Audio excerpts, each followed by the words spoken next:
적어도 올해 상반기 내에 시장에서 기다리는 조정은 오지 않는다. 사람들이 지쳐갈 때까지 오지 않을 것 같다.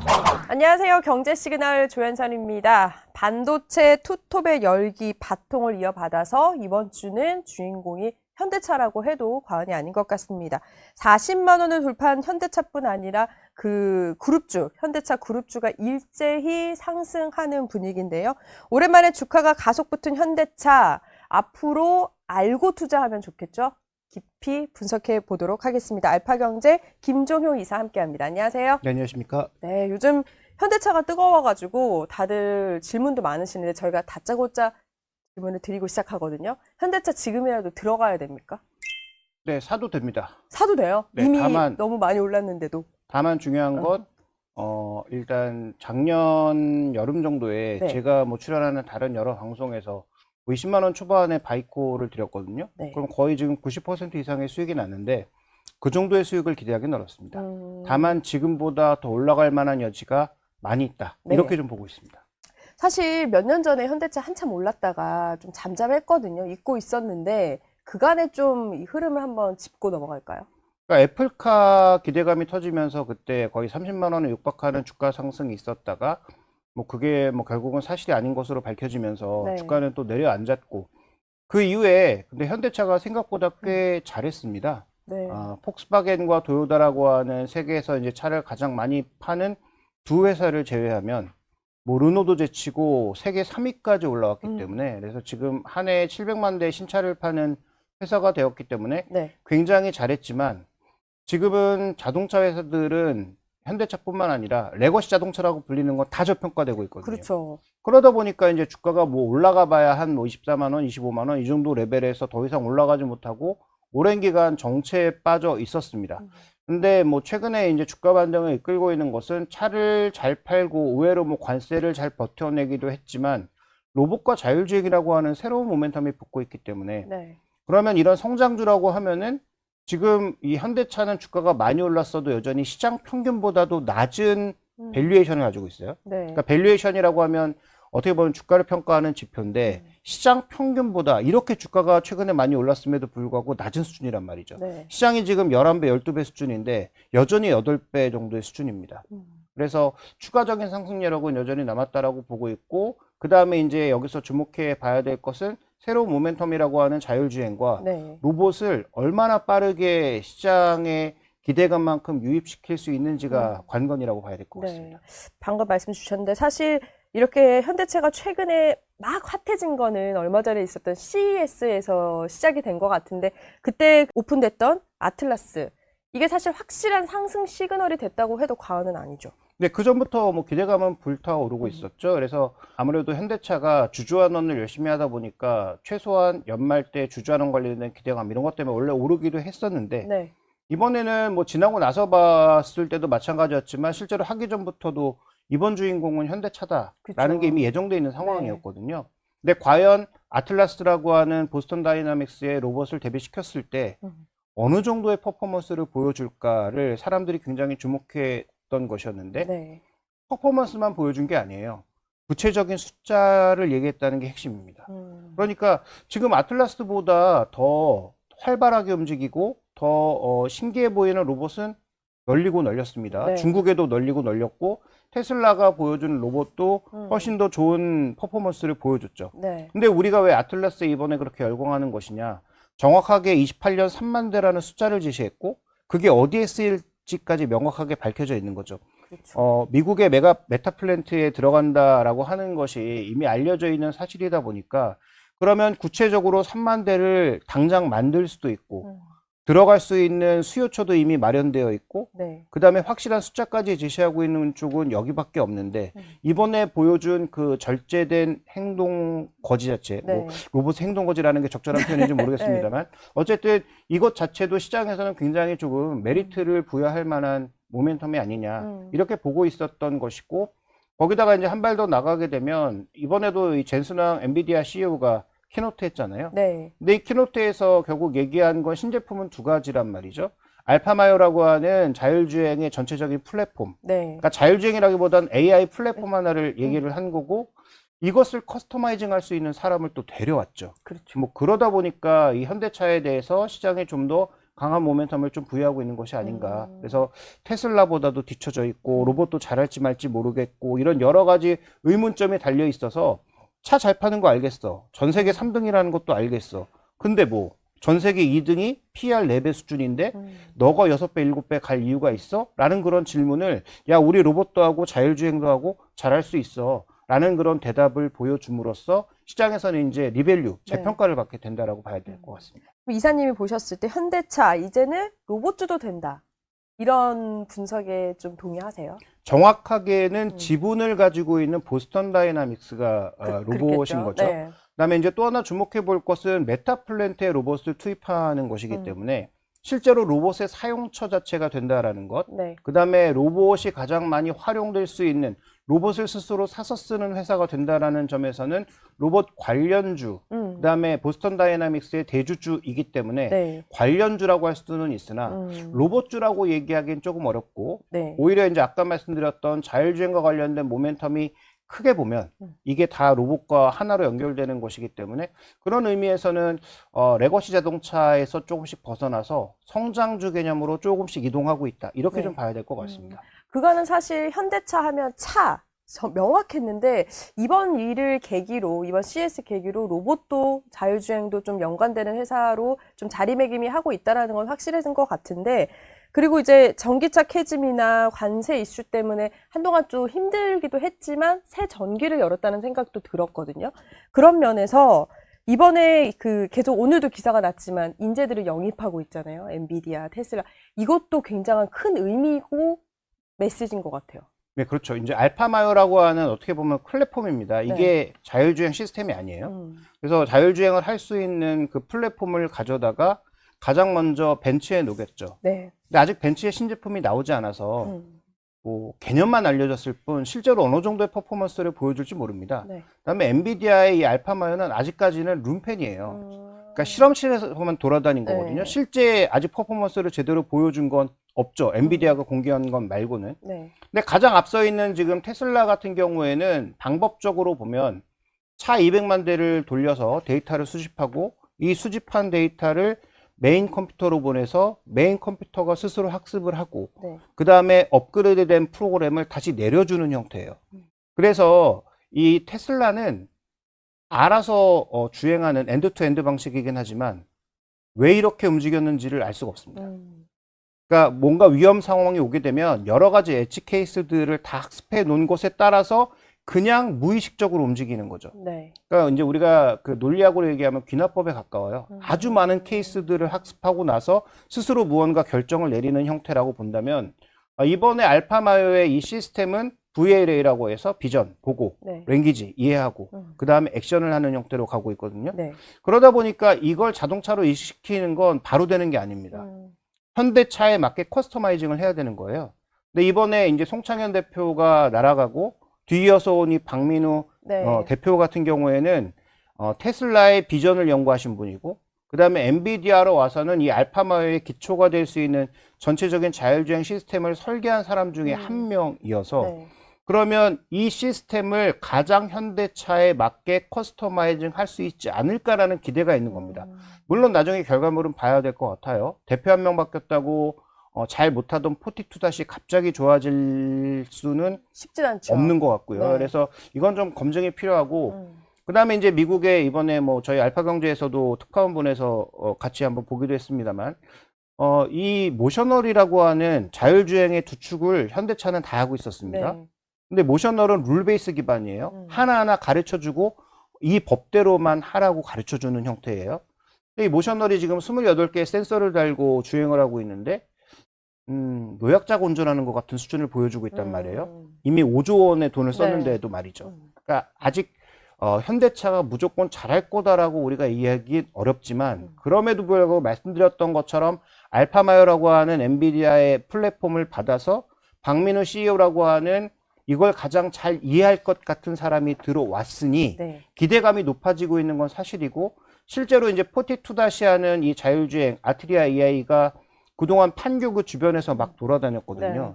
근데 기존에 보여줬던 건 다니던 길도 약간 주춤거리는 그런 뉘앙스가 있습니다. 그래서 새로운 어떤 이 사람과 새로운 플랫폼을 이식했을 때 현대차에 잘 맞는 그런 시스템이 인정이 된다면 저는 테슬라와 당장 비견할 만한 상황은 아니더라도 충분히 자율주행 쪽에서 현대차가 레거시 중에서는 가장 앞서고 있다라고 주장할 수 있는 그런 근거는 충분히 마련되어 있다라고 봐야 될 것 같고요. 네. 시장은 지금 미래에 베팅하고 있는 것이기 때문에 주가의 퍼포먼스도 당연히 나오고 있다. 이렇게 볼 수가 있는 것이죠.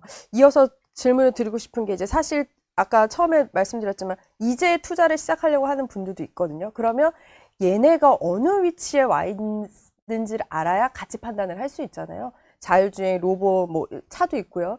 이게 분야별로 지금 현대차가 객관적으로 어떤 위치에 놓여져 있는 건가요? 로봇은 어차피 다 지금 시작하는 단계라고 네. 봐야 됩니다. 그래서 지금 뭐 중국의 로봇이 뭐 지금 뭐 쿵푸도 하고 뭐 제주도 넘고 여러 가지를 하고 있습니다만 그거 어디다 쓸 건데라고 물어보면 거기에 대해서는 우리가 명확한 답을 내리기는 어렵지만 네. 다만 그걸 할 수 있는 거 하지 못하는 거 분명한 차이가 있는 거죠. 그다음에 중국은 AI도 스스로 하고 소프트웨어도 스스로 하고 네. 부품도 다 자체 조달하고 모터에 제공되는 연구 자석은 지금 중국이 독점하고 있고 이런 여러 가지가 있다 보니까 우리가 압도적으로 앞서고 있다 이건 아닙니다. 네. 그 다음에 테슬라의 옵티머스보다 지금 아틀라스가 낫다 이것도 우리가 지금 얘기하기는 어렵습니다. 네. 다만 아까 말씀드렸던 대로 지금 지점을 정해두고 시점을 정해두고 명확한 숫자까지 얘기한 곳은 아직은 아무데도 없어요. 네. 그러니까 뭐 테슬라도 항상 얘기를 하고 있습니다만 테슬라의 약속은 다 아시다시피 시점을 우리가 고정해둘 그렇죠. 수 없는 것이기 네. 때문에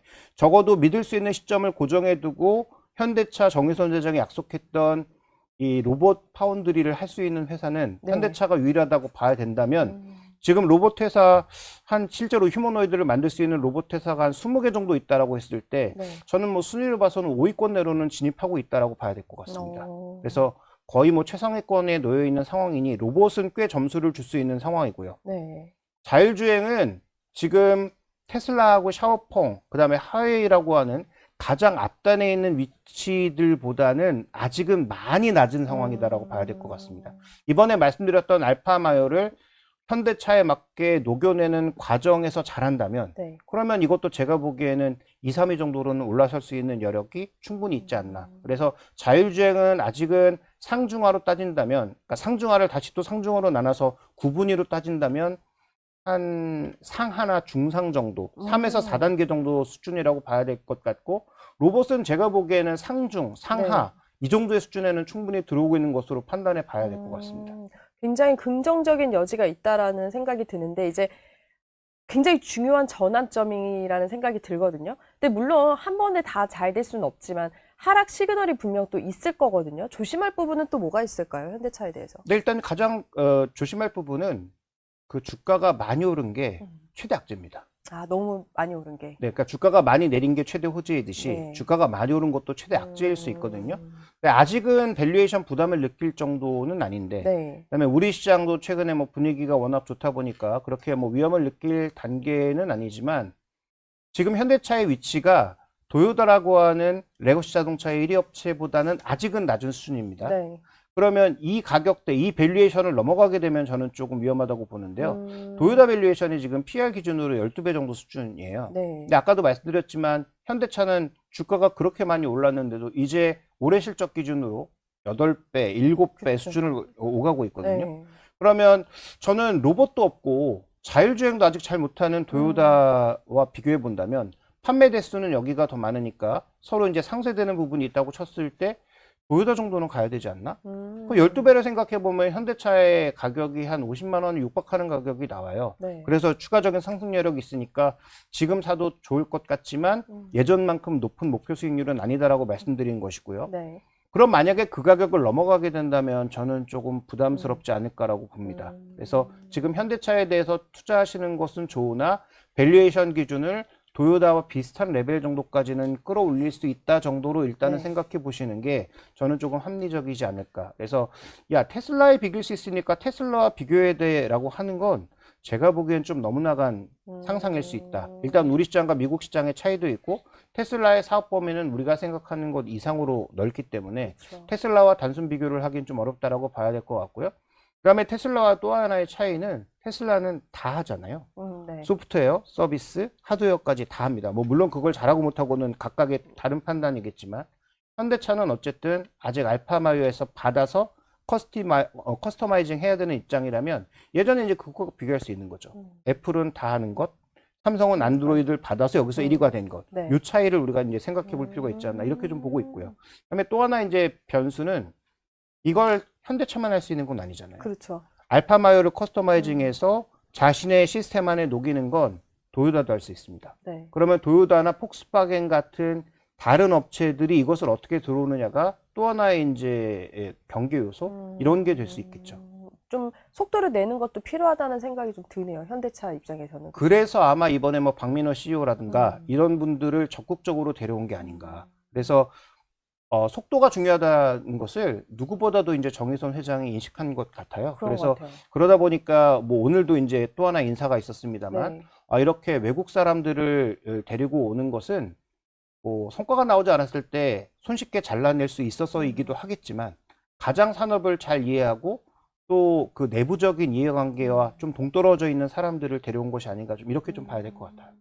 이게 그리고 항상 첨단 기술을 얘기할 때면 우리나라는 이제 정부 규제를 논할 수밖에 없잖아요. 근데 중국에 비해서 사실 지금 규제도 너무 많고 이제 자율주행이든 로봇이든 우리가 좀 빨리 치고 나가려면 규제 또한 또 어느 정도는 완화돼야 되는 부분도 있을 것 같거든요. 물론 조심도 해야겠지만 그 부분에 대해서는 어떻게 생각하세요? 네, 일단 이건 뭐 국토부를 포함해서 뭐 국회까지 연결되는 그러니까 뭐 관련 부처부터 그다음에 뭐 법을 만드는 부분까지 모두 건드려야 되는 상황이니까 뭐 이제부터 현대차의 대관들은 엄청나게 바빠지겠죠. 그렇죠. 그래서 열심히 이제 활동하실 것 같은데 근데 이제 뭐 비아냥거리는 사람들의 입장에서 국토부는 현토부라고 불리기도 하고 네. 현대차가 바꾸지 않으면 뭐 다른 차에 비해서는 아무것도 바꿔주지 않는 그러니까 해외 차가 아무리 좋은 게 들어와도 현대가 준비되지 않았으면 거기에 이제 부응해주지 않는 그래서 현토부라는 비아냥을 스스로 듣고 있지 않습니까? 네. 그렇게 본다면 제가 보기에 현대차가 준비가 되면 아마 국토부는 여러 가지 규제를 열어줄 가능성이 굉장히 높다라고 보는데 문제는 이제 관련된 법안, 특히 뭐 보험과 관련된 뭐 법안이라든지 그쵸. 이런 여러 가지를 국회에서 어떻게 논의하고 이것을 통과시키느냐는 저는 시간이 꽤 필요한 문제라고 보고 있습니다. 뭐 가장 앞서 있다는 중국과 미국도 실제로 뭐 각 세부 사항별로 보면 아직 넘어야 할 허들이 많거든요. 네. 그러니까 미국도 중국도 아직 100% 해결하지 못한 걸 우리가 뭐 한 번에 해결하기에는 좀 어렵다라고 판단하고 있고요.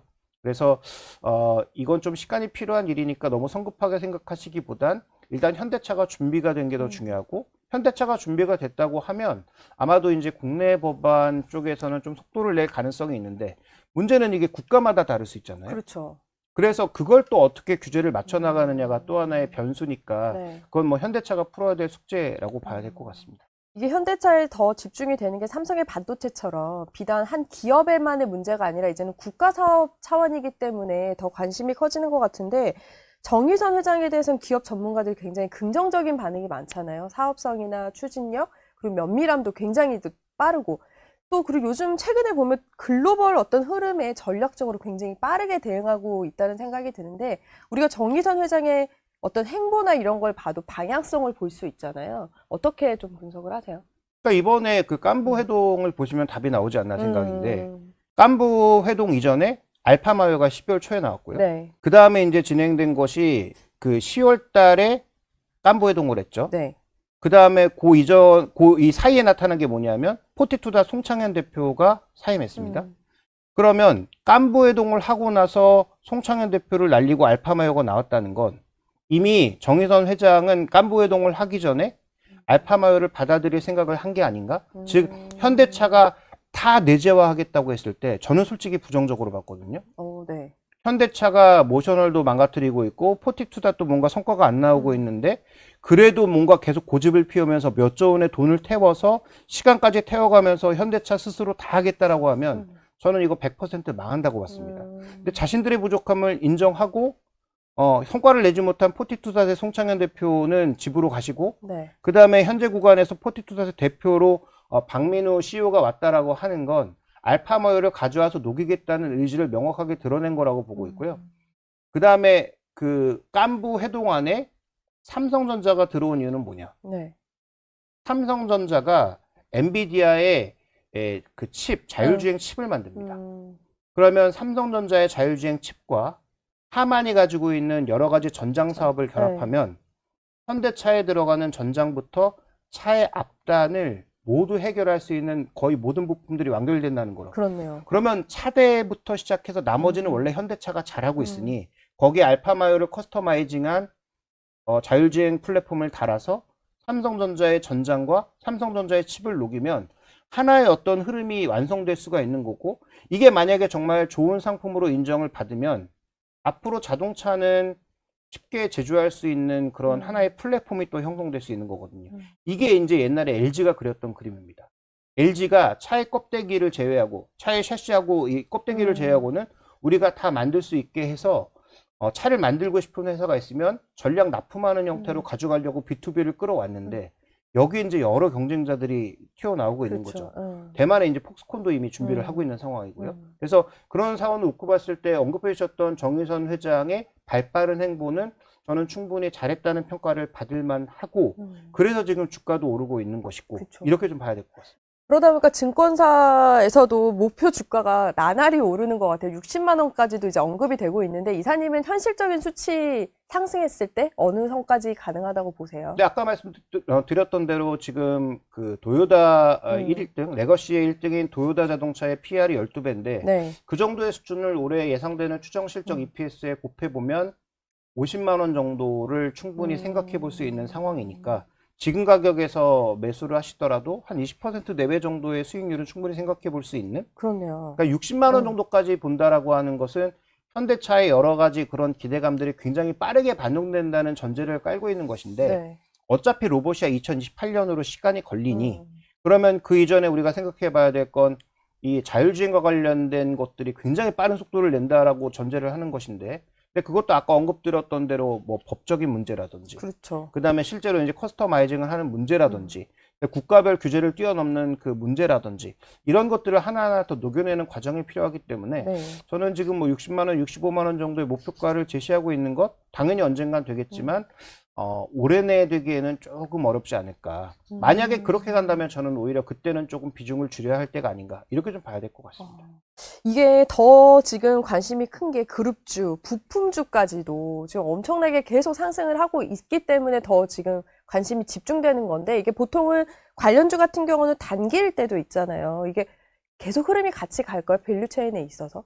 일단 지금 현대차도 지배 구조 얘기도 나오고 있거든요. 그렇죠. 그러다 보니까 이제 글로비스, 그 다음에 정유선 회장이 지분 갖고 있는 게 현대차나 이런 쪽 메인 회사들은 별로 없고, 네. 현대글로비스의 21%, 그 다음에 현대오토에버의 한 7% 정도의 지분이 있잖아요. 네. 현대오토에버가 워낙 일을 못해서 모셔널과 포티투닷을 만든 건데, 네. 지금 자율주행 시스템 만들고 로봇을 만들면 이 모든 소프트웨어를 현대오토에버가 담당한다? 저는 이건 좀 이해하기가 어렵고, 업계 얘기를 들어보면 현대오토에버의 IT 능력이 그렇게 좋다라고 평가하는 사람을 저는 본 적은 없습니다. 그렇게 본다면 지금 PR 60배에 육박하는 현대오토에버의 주가는 저는 뭐 좋은 주가라고 얘기하기는 어려울 것 같고요. 현대글로비스도 지금 실적보다는 아마 지배구조 관련된 기대감이 좀 녹아있다라고 봐야 되는데, 왜냐하면 주식 교환이나 이런 것들을 통해서 뭐 상속세도 내야 되고 여러 가지 이제 처리해야 될 것들이 네. 있잖아요. 정의선 회장에 남아있는 숙제라고 봐야 될 것 같은데, 그런 것들을 이제 생각해 보면 보스턴 다이나믹스 상장에서 얻을 수 있는 지분도 있겠지만, 네. 원래부터 갖고 있는 지분 가치를 최대화하는 것도 분명히 중요하니까, 그러니까 그런 측면에서 관련된 종목이 여전히 움직일 수는 있으나 그걸 투자 관점에서 좋다고 말씀드릴 수는 없어서, 그런 종목군들은 더 추가적으로 급등한다면 급등할 때마다 비중을 줄이셔야 될 것 같고요. 줄이고, 네. 그 다음에 이제 현대 모비스 정도가 네. 액추에이터라고 하는 로봇의 핵심 부품을 만들어낼 수 있는 회사라고 해서 최근에 각광을 받고 있고, 네. 저 역시 뭐 긍정적으로 여전히 추가 상승 여력이 있다고는 보고 있으나, 근데 이것도 수익이 생각보다 그렇게 잘 나지가 않아요. 지금 현재는. 네. 근데 로봇은 아까 말씀드렸던 대로 2028년도에 3만 대 수준으로 그렇죠. 채운다고 했잖아요.